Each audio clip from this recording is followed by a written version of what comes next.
계좌가 마이너스다.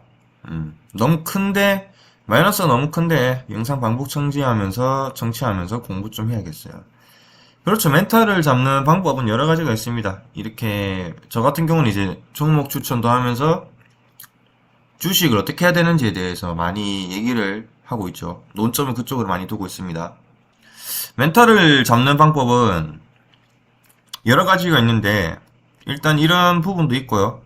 두 번째로는 분산 투자를 하는 부분도 있죠. 분산 투자를 좋은 종목들을 여러 가지를 하면 무언가는 오르겠죠. 무언가 내리더라도.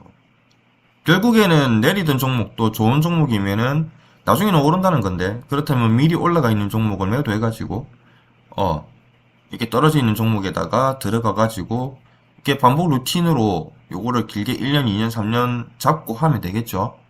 그런 방법도 있고, 세 번째는 공부를 많이 하면 됩니다. 공부. 저는 요즘에 어떤 분야의 공부를 하고 있냐면 바이러스에 대해서 공부를 하고 있어요. 바이러스 분야에 대해서 서적들을 좀 읽고 있습니다. 책을 읽는다는 게 공부입니다. 기업을 분석하는 게 공부가 아니고, 기업을 분석한다는 거는 그 기업에 대해서 자세히 알아간다는 거지, 공부라는 거는 나의 뭔가 지식이 늘어난다는 거죠. 그 지식을 토대로 그 관련되어 있는, 우리가 주식 투자를 할 때 아는 섹터에 투자를 하라는 말이 그래서 나오는 겁니다. 아는 섹터에 투자를 한다면 주가 조정을 받는다고 하락을 했을 때 이게 만약에 조정이라면 우리가 볼 수가 있어요. 근데 우리가 무지한 상태에서 어떠한 섹터에 들어가가지고 종목을 샀는데 그 종목이 떨어진다. 그러면 얘가 하향 사업인지 그게 아닌지를 모르잖아요. 그러니까 공부를 해야 된다는 거죠. 그런 식으로 멘탈 관리를 하면 됩니다. 세 가지 방법이 있어요. 또 인공위성에 대해서 한번 말씀드릴까요? 인공위성. 이제 D2죠. 성공 확률은 30%에서 40%입니다. 40%, 30% 정도밖에 성공 확률이 안 되지만, 스페이스 X 같은 경우도 팔콘이었나요? 이전에 계속해서 로켓을 쏘아 올렸는데, 한 3번 연속으로 실패를 했죠. 3번, 4번 실패하고, 그 다음부터는 이제 계속 이제 성공률이 지금 99%까지 올라갔는데, 이번에도 또 여행을 갔다 왔죠? 우주 여행을.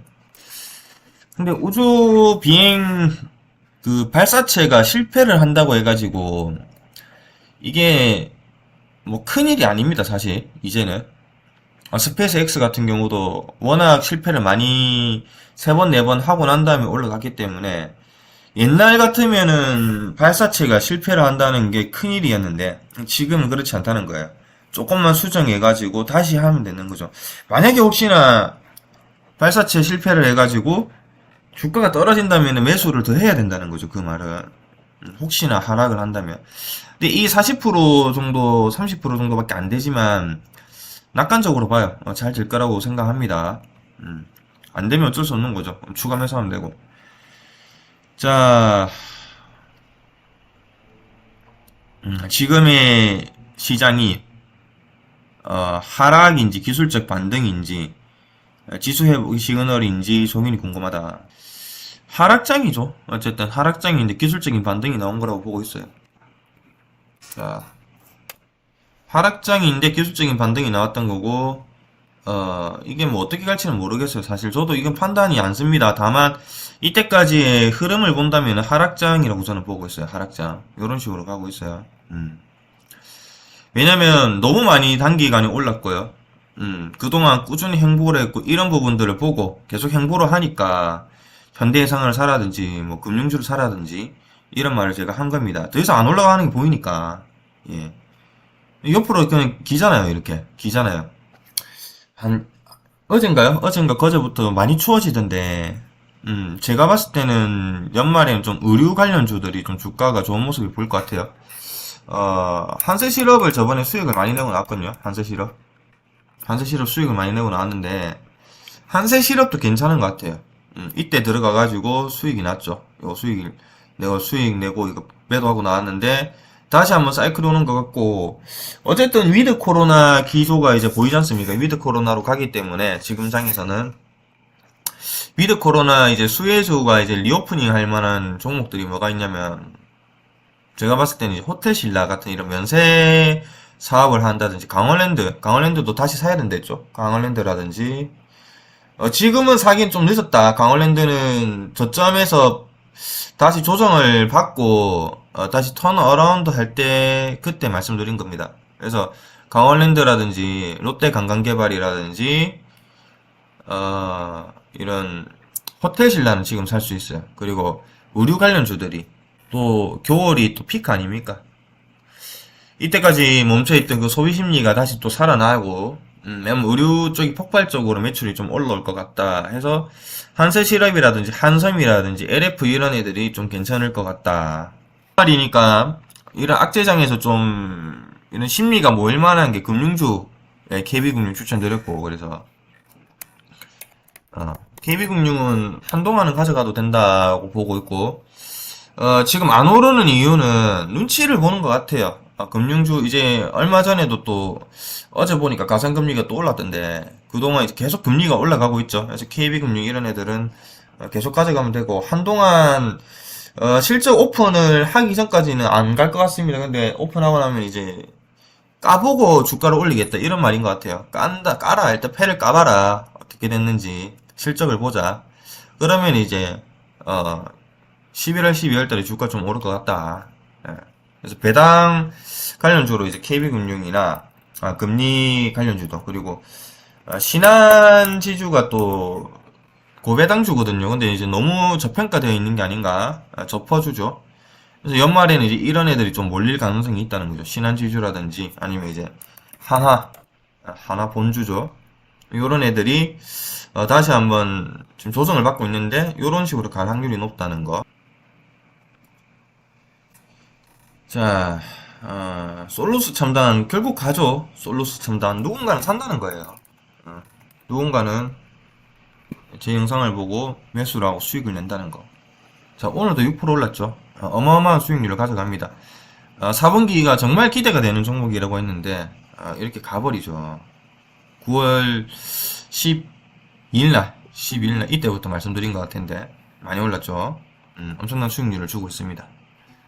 결국에는 10만원 갈 거다. 결국에는 10만원 갈 거라고 했는데 가는 것 같아요. 그 다음 네페스아크를 좀 봐야 된다. 네페스아크 오르고 있죠. 예, 이렇게 산을 계속 만들다가 가는 거예요. 네페스아크 그동안 준비 많이 했거든요. 행보하면서 준비 많이 했기 때문에 그러다 보면 주가 레벨업을 하겠죠. 이거 뚫고 하면 올라갈 걸로 봅니다. 기대가 되고 결국에는 누군가 산다는 거 수익 축하드리고 아마 아직도 안 파셨으면 계속 가져가세요. 9만원 넘어서 파세요.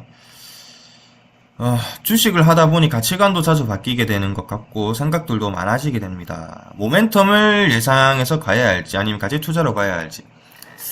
가치 투자로 가는 게 좋죠. 가치 투자로 가야 된다고 저는 생각하고 모멘텀 투자로 가면 이제 단기간이 좀 수월한데 그 모멘텀 투자로 갔을 때 이제 허점이 뭐냐면은 그 모멘텀이 들어맞지 않았을 때 그 그 대응을 어떻게 하냐는 거죠. 모멘텀이. 모멘텀이라는 거 말 그대로 사이클 투자를 한다는 건데 제가 그동안 이제 차트쟁이였기 때문에 계속 모멘텀으로 투자를 하는 그런 영상을 계속 올렸습니다. 그래서 엄청난 수익률을 보여줬죠. 내가 생각한 대로 안 가면은 대응을 할 줄 알아야 됩니다. 그렇지 못하다면은 제가 만약에 이제 뭐 100%갈 종목이다 했는데 100%안 갈 수도 있는 거죠. 예, 모멘텀이 꺾이면 케어랩스가 그랬어요. 나온우리님이 말씀하시고 있는 케어랩스라는 게 저는 6월 7월달 되면 아마 주가 슈팅이 크게 하면 나올 거다 한 4, 50% 정도 수익은 나지 않을까라 생각했지만 변이 바이러스가 생김으로 인해 가지고 그 백신 여건 부분이 완전히 그냥 망가져 버렸죠. 그렇기 때문에 생각지 못한 부분이 이렇게 생기면은 어떻게 투자를 할 거냐라고 봤을 때는 우리 개인 투자자들은 가치 투자로 비중을 많이 실어서 모멘텀 투자를 같이 해야 된다 이렇게 보고 있고 가치 투자가 사실 더 돈을 많이 법니다. 시간은 오래 걸릴지 몰라도 자 삼성전자라는 게 1980년도 때만 해도 시총이 한 4억 달러 정도밖에 안 됐죠. 4억 달러 정도밖에 안 됐는데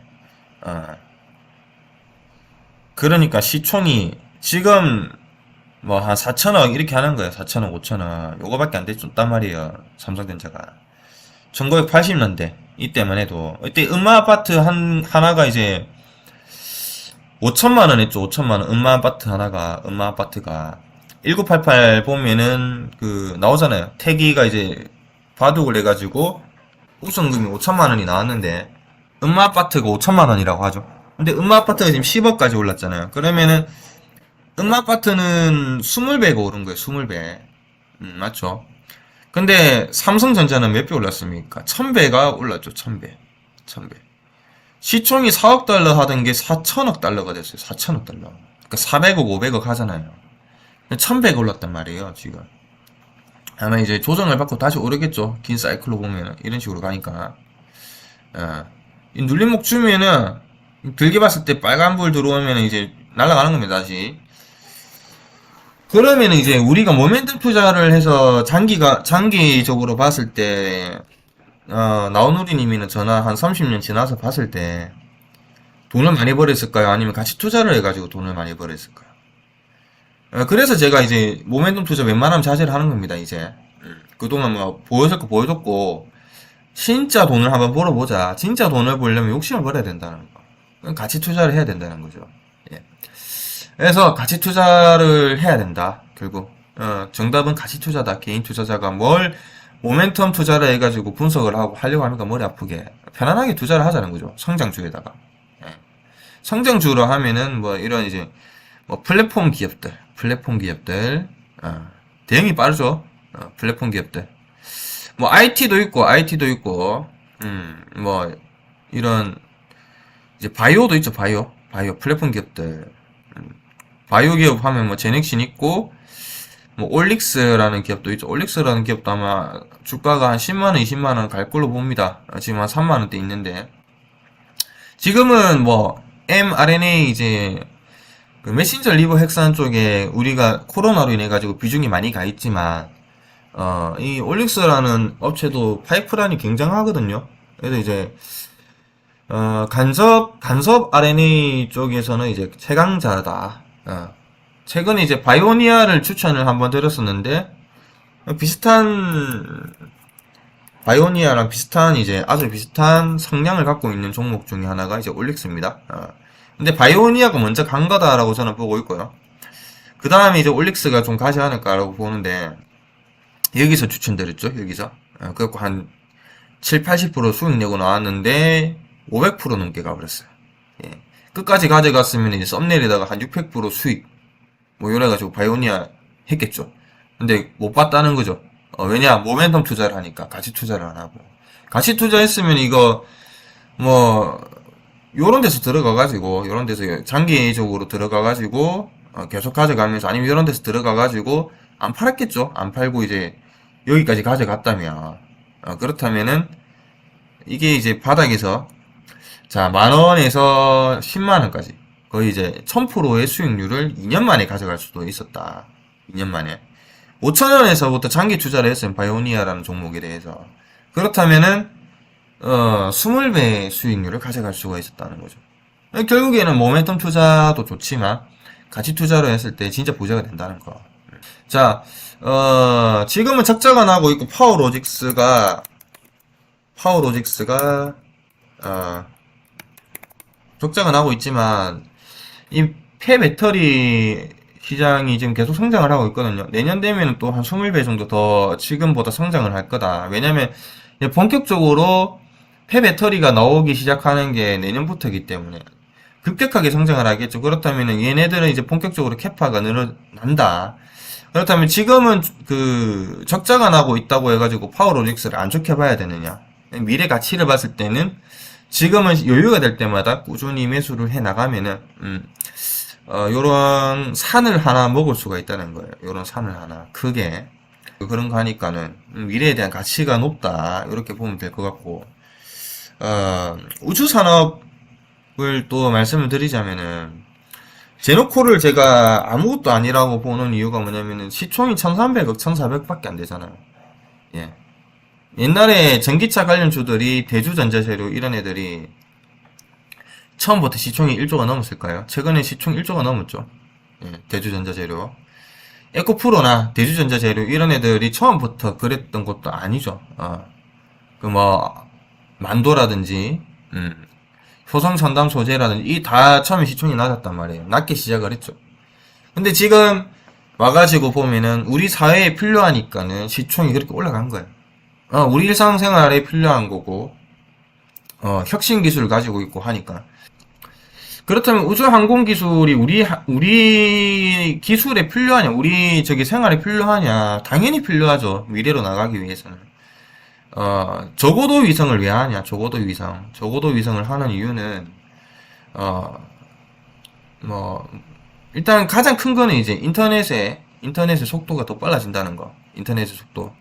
그리고 이제 영상적인 부분이 이제 스트리밍을 할 때 좀 더 정밀해지고, 더 정밀해지고, 결국에는 이제 6G로 간다, 7G로 가기 위해서는 인공위성을 이렇게 이제 맵을 깔아야 된다는 거죠. 그렇다면 우리 일상이 필요하다는 거예요. 그러면 지금은 모르겠지만 나중에는 시총이 얼마나 올라갈 거냐라고 봤을 때는 이런 제노코라든지 그 항공우주 관련주들이 하고 있는 기술적인 부분들이 혁신 기술이냐 아니면 꼭 필요한 기술이냐 탑재돼야 되는 기술이냐 이거를 공부를 해보면은 제노코는 시총이 아주 낮다는 거예요. 시총이 못해도 5천억, 많이 잡으면은 뭐 1조도 충분히 가능할 거다. 그럼 얘가 지금 이제 6만원대 있는데, 시총이 한 1300억, 1400억 하니까, 1조 3천억, 1조 4천억, 지금 대주전자재료가 그 정도 되거든요.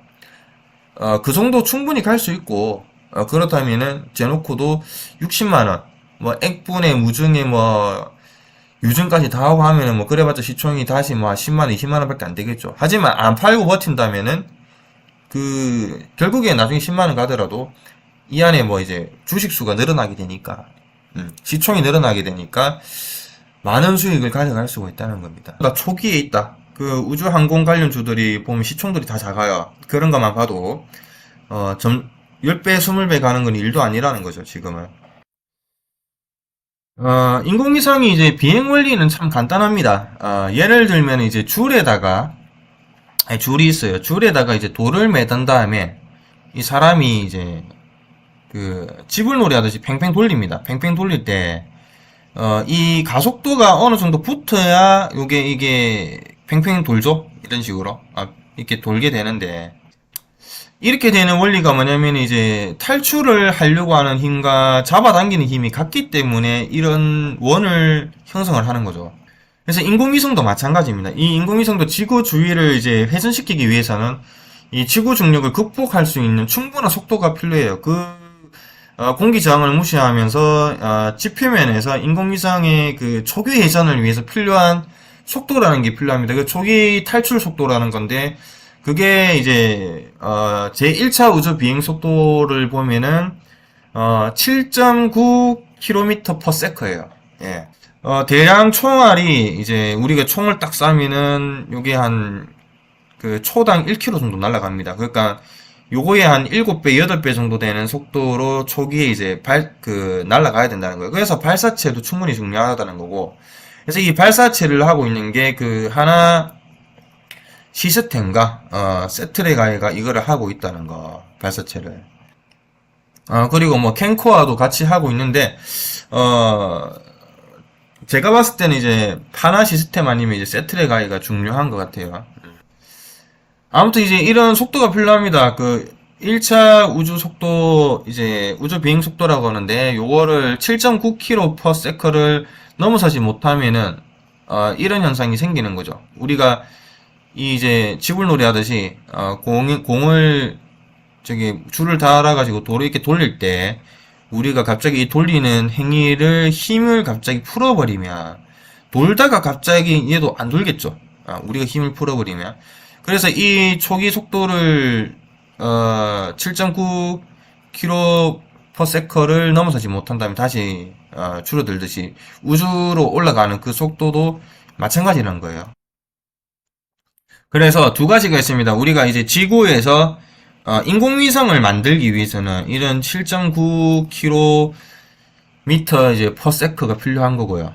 그리고 요거를 넘어서 가지고 이걸 돌파 속도라는 게 있는데 이걸 돌파해가지고 만약에 이제 달로 보낸다든지 다른 행성으로 물체를 인공적인 물체를 쏘아 올릴 때는 그 11.2km/s의 탈출 속도가 필요합니다. 예, 그래서 이 두 가지가 필요하고 우리가 투자를 할 때 봐야 되는 거는 총 크게 세 가지다. 이런 발사체 관련주들. 그리고 기지국. 기지국은 말씀드렸습니다. 인텔리안테크. 그리고 이제 본체가 있죠. 인공위성 본체가 있고 이렇게 세 가지가 있습니다. 그래서 이제 인공위성을 슝 쏘아 올리게 되는데 인공위성이 이제 하늘에 떠 있으면은 그림을 그려보면 뭐 이렇게 되겠죠. 이게 지구 표면입니다. 지구 표면이면은 여기 이제 인공위성이 이렇게 떠 있겠죠. 이런 식으로 인공위성이 떠 있고 이런 식으로 이제 그 기지국과 이제 데이터를 주고받는 겁니다. 데이터를 주고받고 여기에서 이제 발사체가 그 발사체가 있고 발사를 하면은 얘가 이제 발사체에서 뭐 분리를 하겠죠. 1차 분리, 2차 분리를 하면서 나중에는 본체만 남게 돼가지고 공중에 풍 뜨는 거야. 그래갖고 얘가 이제 그 엄청난 속도로 계속 도는 거죠. 그래서 이거를 저궤도, 중궤도, 고궤도에 따라 가지고 인공위성이 하는 역할이 틀려져요. 고궤도를 이제 정지궤도로 하는데 정지궤도는 기본적으로 하는 게 이제 GPS입니다. GPS 군을 형성해 가지고 만약에 이 가장 이제 엄마라고 해야 되나요? 엄마, 아빠 이제 인공위성이 있으면 밑에 작은 인공위성들을 그 GPS 군을 형성을 하는 겁니다. 그래가지고 서로 데이터를 주고받고 하면서 우리한테 그런 GPS 관련되어 있는 기술을 기주국으로 보내고 하는 건데, 근데 이제 저궤도에 있는 거는 결국에는 이제 우리가 하는 게 인터넷을 결국에는 빠르게 하기 위해서 하는 거다.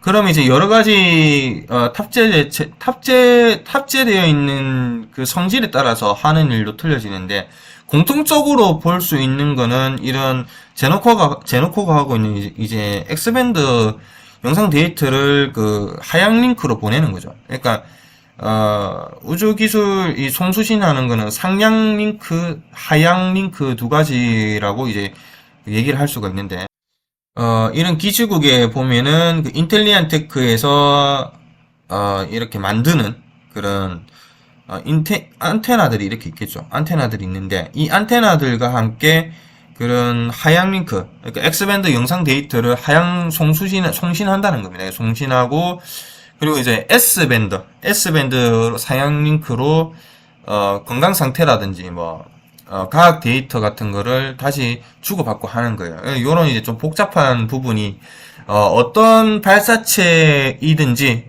공통적으로 들어간다는 게 이런 이제 X밴드 기술이에요. 그거를 이제 제노코가 하고 있고 고영상 데이터를 송신한다는 거죠, 결국.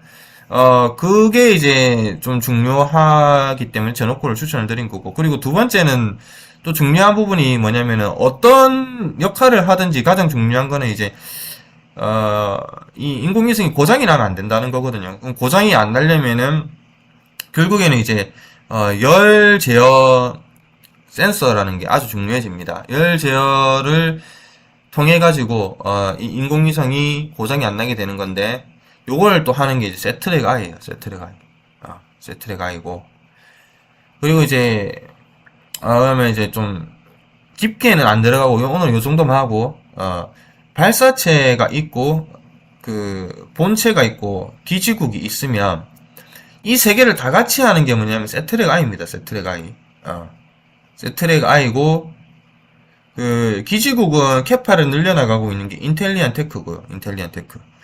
그리고 본체에서 어떤 그 역할을 하는 인공위성을 쏘아 올리든 공통적으로 들어가는 게 이런 X밴더이기 때문에 송수신 데이터이기 때문에 그거를 하는 게 제노코라서 추천을 드린 거예요. 그리고 앞으로는 이제 미래로 봤을 때는 이런 이제 추진체가 두 가지가 있는데 고체 추진체와 액체 추진체가 있습니다. 그러니까 고체 추진체는 끝까지 연소가 될 때까지 이게 계속 타올라요. 화력이. 그렇기 때문에 일회용으로 쓸 수밖에 없죠. 근데 액체 추진체는 껐다 켰다 할 수 있단 말이야. 대신에 약간 그 점화를 하는 부분에서 조금 위험한 부분이 있을 수도 있죠. 근데 어쨌든 우리가 이제 우주 비행을 계속하고 이런 이제 스페이스 X가 올라갔다 오는 거라든지 뭐 버진 갤럭티라든지 이런 부분들을 봤을 때는 결국 우주 여행으로 가기 위해서는 이런 액체 추진체가 중요해진다. 그래서 액체 추진체를 하는 게 또 하나 시스템입니다. 그래서 여러분들이 결국에는 봐야 되는 거는 이 제노코라는 회사와 세트렉 아이, 세트렉 아이, 그리고 하나 시스템, 그리고 그 인텔리안 테크 이렇게 네 가지만 집중적으로 좀 보면 될 것 같다. 지금까지는 이렇게 정리를 좀 하면 될 것 같아요. 너무 말이 복잡했죠. 죄송합니다. 저도 이게 설명하는 그 능력이 별로 없어가지고 잘 못해요. 좀 지루하셨을 건데 오늘은 여기까지 하도록 하고 다음에 다시 찾아뵙도록 하겠습니다. 감사합니다.